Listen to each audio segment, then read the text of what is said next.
Boa tarde, meu nome é Luciana, sou estudante da segunda licenciatura em Letras da Uninter.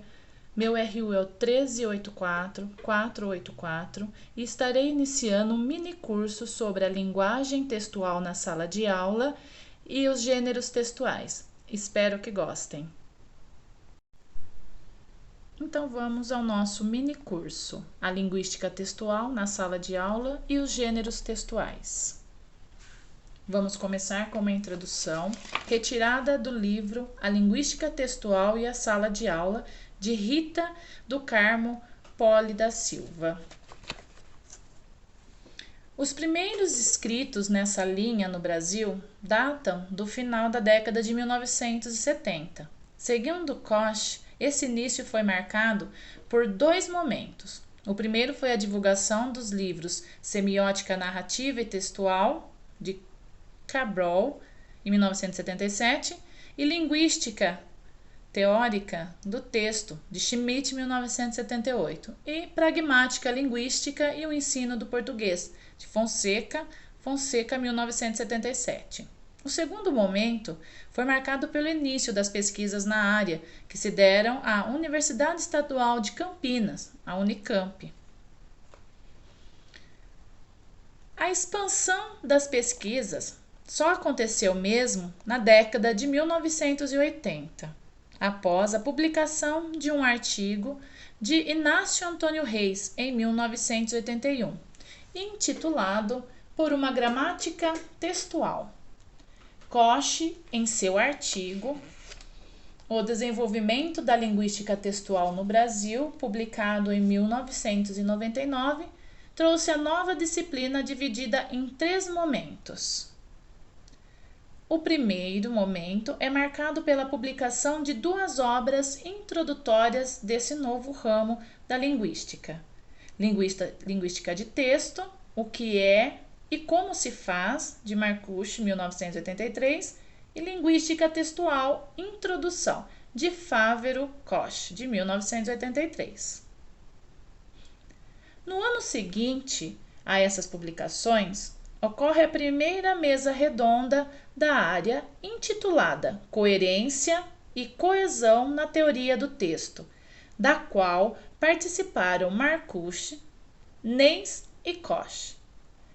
Como é possível perceber já nesse momento, os temas coesão e coerência despertavam bastante interesse entre os pesquisadores.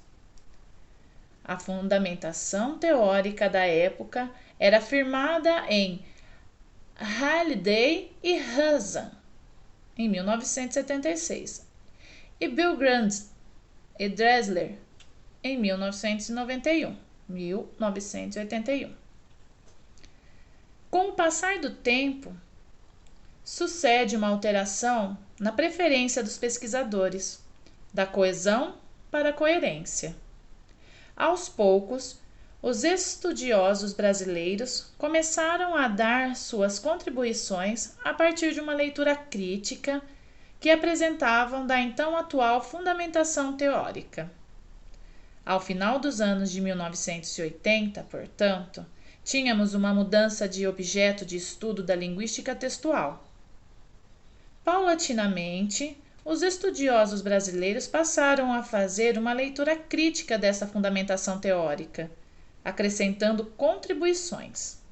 Um bom exemplo dessa fase é o texto Linguística Textual, Retrospectiva e Perspectiva, de Koch, 1999, no qual a autora coloca a coerência não mais apenas como um dos fatores de textualidade, mas sim como um macrofator ou principal fator dessa mesma textualidade.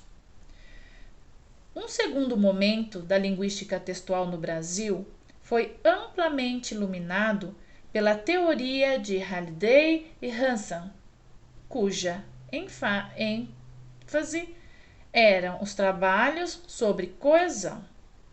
Nesse segundo momento, nasceram os livros A Coesão Textual, de Koch, em 1989, Texto e Coerência, de Koch, Travaglia, em 1989, e Coerência Textual, de Koch e Travaglia, em 1990. Contemporaneamente, o terceiro momento se apresenta intercambiando-se com outras áreas das ciências humanas, adotando uma perspectiva socio-interacional no estudo do texto e incluindo em seu escopo pesquisa sobre tipologia do texto ou gêneros textuais, como mais comumente são chamados. Apesar de a língua textual no Brasil ter tido seu princípio apenas 10 anos após o seu início na Europa, ainda é possível que se fale em uma linguagem textual brasileira. Os estudiosos feitos até o momento, não considerados pela crítica como apropriação e adaptações. Conforme Altman, em 1998, a literatura crítica sobre os estudos linguísticos no Brasil é uma literatura extremamente dispersa. Não há obras de referência que possibilitem recuperar de forma segura e sistemática a produção linguística brasileira como um todo. Então, essa é uma introdução explicativa sobre como foi desde o início a linguística textual aqui no Brasil. Então, vamos passar para o próximo tema.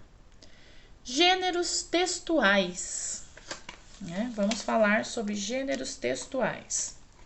Os gêneros constituem formas relativamente estáveis de enunciados, disponíveis na cultura, caracterizados por 3 elementos: conteúdo temático, estilo e construção composicional, e as intenções comunicativas, como parte das condições de produção dos discursos, geram usos sociais que determinam os gêneros que darão a forma aos textos.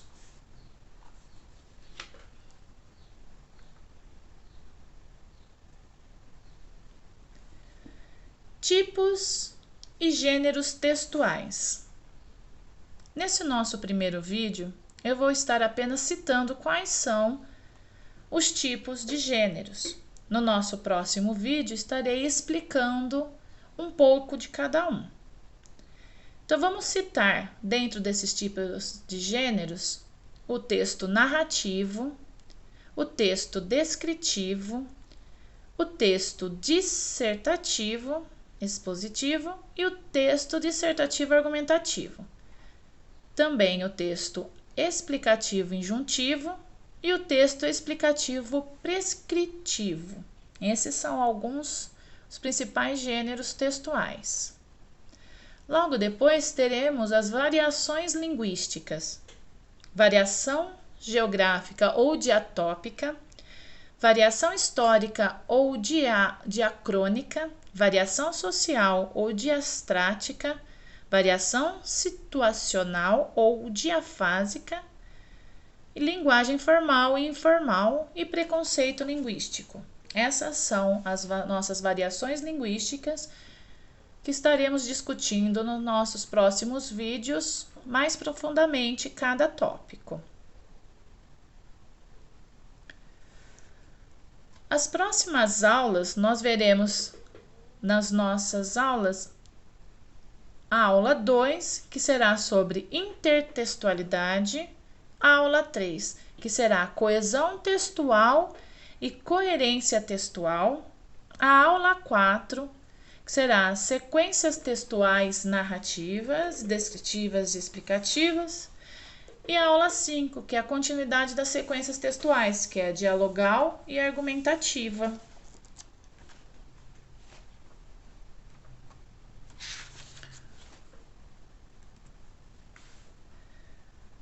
Para esse vídeo desse mini curso de apresentação, eu usei as referências do livro de Silva, Rita do Carmo Poli da Silva, A Linguística Textual e a Sala de Aula, a série Língua Portuguesa em Foco, da editora IBPEX, da primeira edição de 2011. E também 2 sites da internet, que quem quiser estar sabendo um pouco mais, é só entrar nesses 2 sites que estão aí.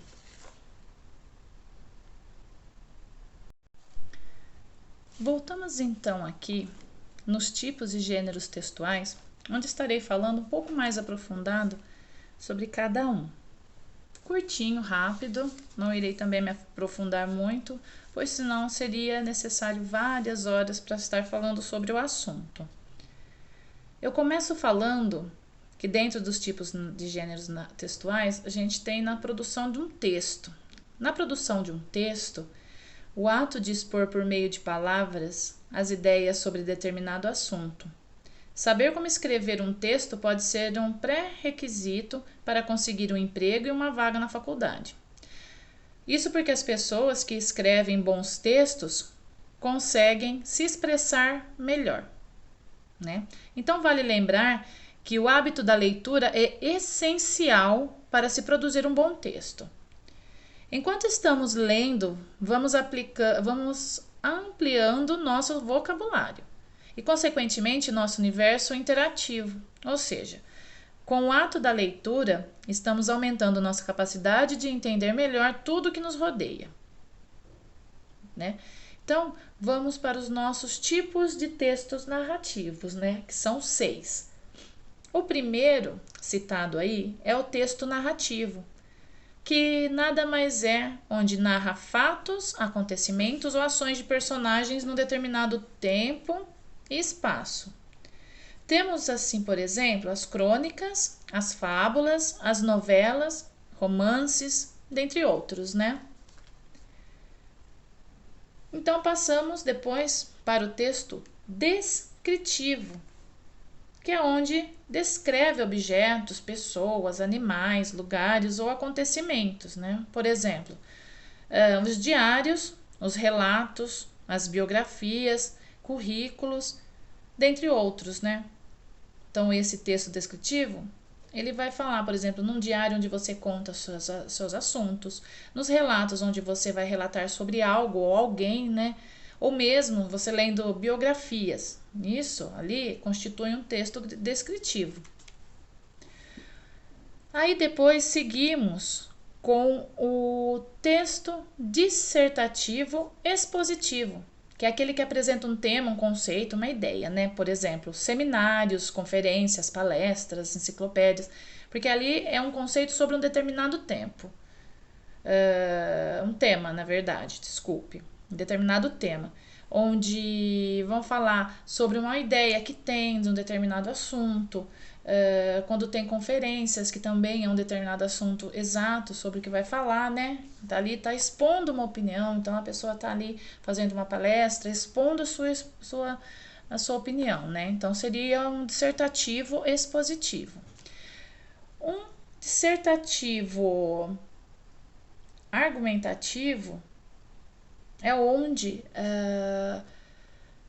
ele vai estar dissertando o seu próprio argumento, o que ele acha de determinado assunto, né? Por exemplo, ele vai falar sobre a política no Brasil. Aí ele vai estar fazendo um texto argumentando e dando sua opinião, né? Então, isso é um texto dissertativo argumentativo. Ele vai estar sempre ali com o leitor argumentando o assunto, falando e ao mesmo tempo argumentando as suas ideias, né? O texto explicativo injuntivo, ele já é um texto instrucional, né, que explica como realizar algo. Por exemplo, nós temos as receitas, a bula de remédio, manual de instruções, tem também as propagandas, né, dentre outras. Então, o injuntivo é aquele que vai estar instruindo você a fazer algo. Quando você abre uma caixinha de remédio, tem a bula, tem as instruções certinho. Ou você vai montar um móvel, tem as instruções passo a passo, como é. Então, isso é um texto injuntivo, né? E explicativo, porque está explicando lá passo a passo como fazer determinada coisa. Depois nós temos o texto explicativo, prescritivo. O que seria? É aquele que instrui o leitor sobre um determinado procedimento. Ele exige que o leitor siga determinações, né? Vamos assim, com um exemplo das regras de trânsito, né? Que tem os sinais de trânsito, então está mostrando, ele é um texto explicativo, prescritivo, você tem que estar fazendo aquilo, né? Não pode fugir. Tem o edital de concurso público que você lê e tem que estar seguindo certinho o que está escrito lá. Também tem a Constituição. O que a Constituição prescreve, a gente é obrigado a cumprir, né? Leis também, dentre outras também, né? Então, isso é um texto explicativo prescritivo. Aí, dentro desses tipos e gêneros, a gente fala também que é como produzir um bom texto, né? Aí a gente fala assim, que para produzir um bom texto e que seja considerado bom, o importante é conhecer o tipo e o gênero do texto. Além disso, é essencial não fugir do tema pedido e, sobretudo, cumprir as regras gramaticais essenciais do nosso acordo ortográfico, para sua compreensão. Então, quanto melhor escrito, melhor usar as gramáticas, melhor e claro será um texto. Pesquisar sobre o tema antes de escrever o texto é muito importante para dar consistência e mais propriedade à argumentação textual, agregando maior valor ao texto, né? Então, sempre pesquisar sobre o que vai falar para poder estar escrevendo um texto fácil de ser lido, bem entendido, com bastante informações, né?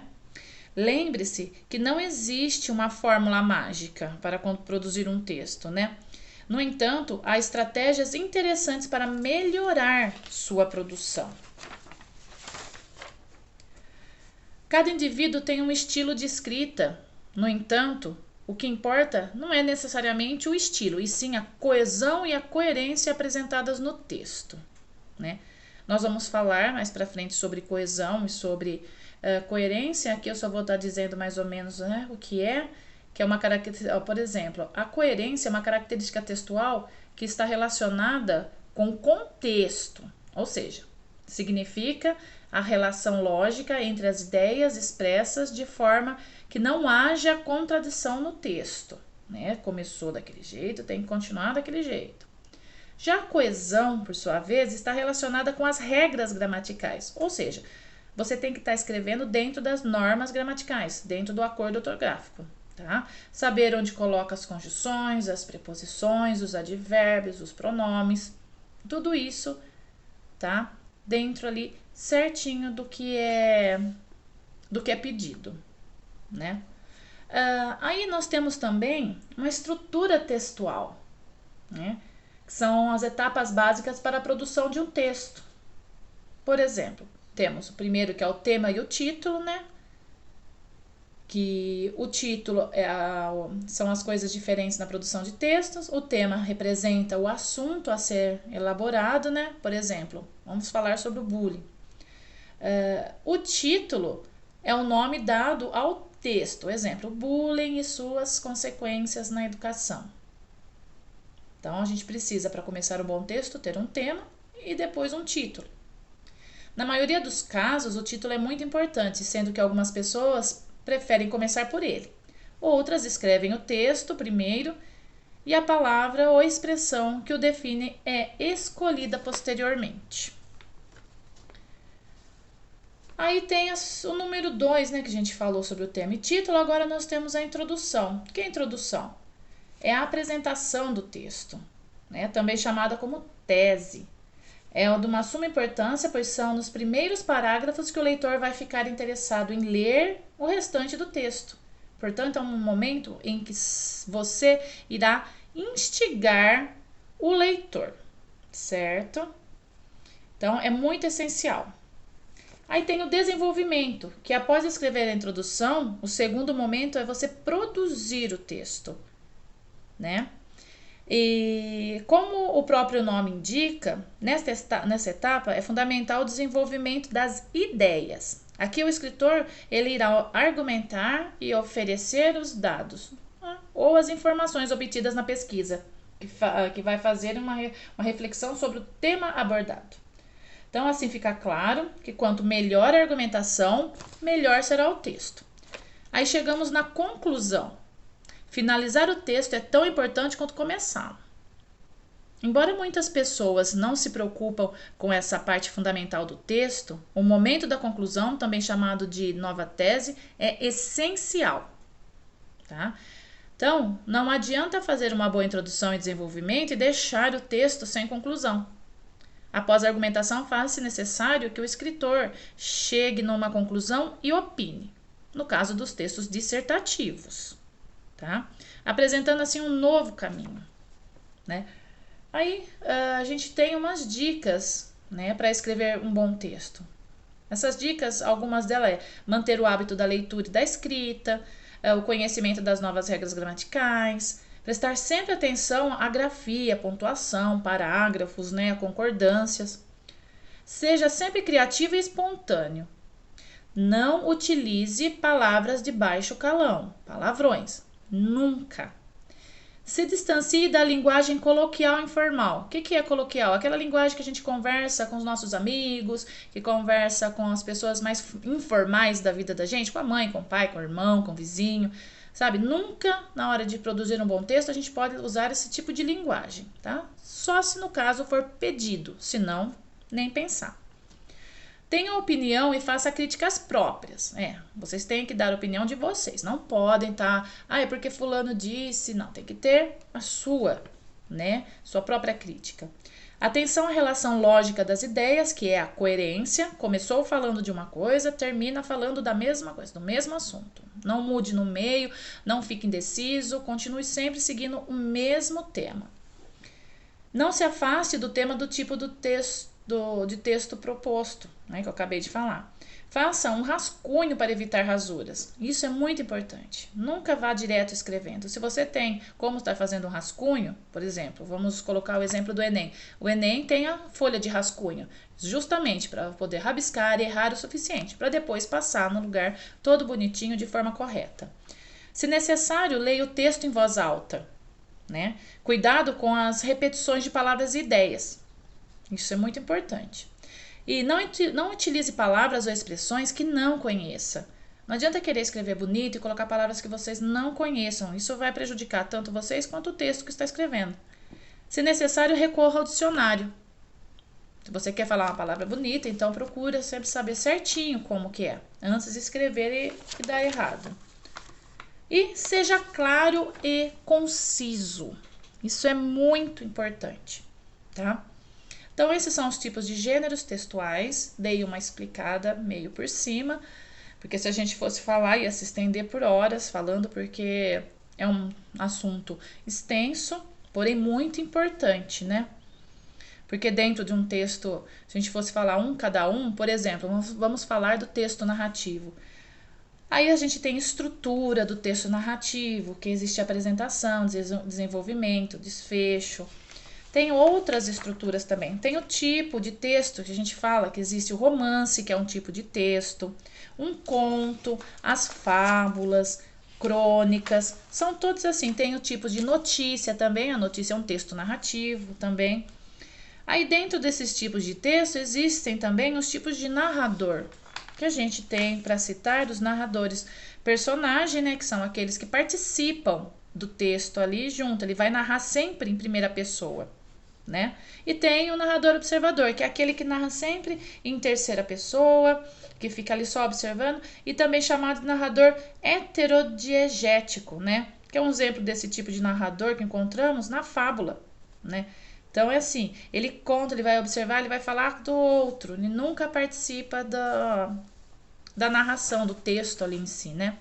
Então a gente falou um pouquinho sobre tipos e gêneros textuais, né? Vamos passar para frente agora para concluir a nossa primeira aula. Nós vamos terminar falando sobre variações linguísticas. Eu vou falar um pouquinho assim meio por cima mais rápido, né? Porque a gente tem pouco tempo para falar, como eu disse, é um assunto bem extenso. Nós vamos falar sobre variações linguísticas. A variação linguística é uma expressão empregada para denominar como os indivíduos que compartilham a mesma língua têm diferentes formas de utilizá-la. Essa diversidade da escrita e fala decorre de fatores geográficos, socioculturais, temporais e contextuais, e pode ser justificada pelo funcionamento cerebral dos usuários do idioma, bem como as interações entre eles. A importância das variações reside no fato de que elas são elementos históricos, formadores de identidades e capazes de manter estrutura de poder. Tá? As variações linguísticas elas reúnem as variantes da língua que foram criadas pelos homens e são reinventadas a cada dia. Dessas reinvenções surgem as variações que envolvem diversos aspectos históricos, sociais, culturais, geográficos, entre outros. No Brasil, é possível encontrar muitas variações linguísticas, por exemplo, na linguagem regional, né? Que cada região tem um jeito de falar, um fala mais puxadinho o R, um fala mais o S, um é mais puxado pro mais forte, né? Assim, um jeito de falar mais diferente. Então, aí vai depender de regiões, né?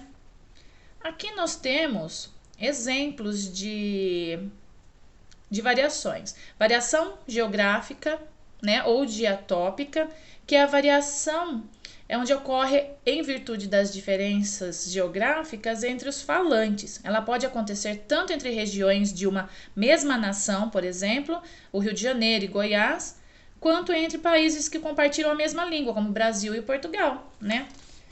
O exemplo de regionalismo, nós falamos que, assim, no Brasil nós falamos celular, né? Esse é um exemplo. Já em Portugal é chamado de telemóvel.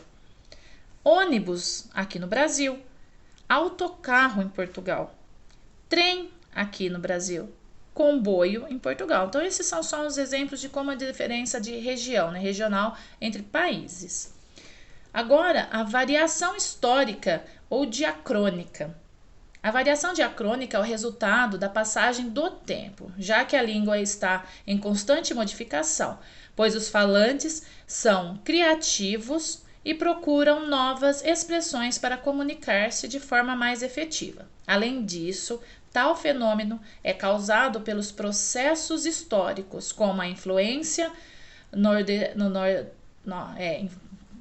como a influência norte-americana no Brasil, que implicou a adoção de uma série de estrangeirismo como brother, no sentido de camarada, e sali, que significa liquidação.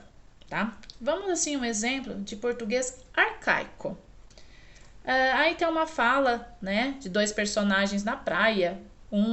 Ele é um surfista e um cara de terno ali falando. O cara de terno pega e fala assim: veja que belos movimentos elípticos fazem essas ondas, meu caro amigo.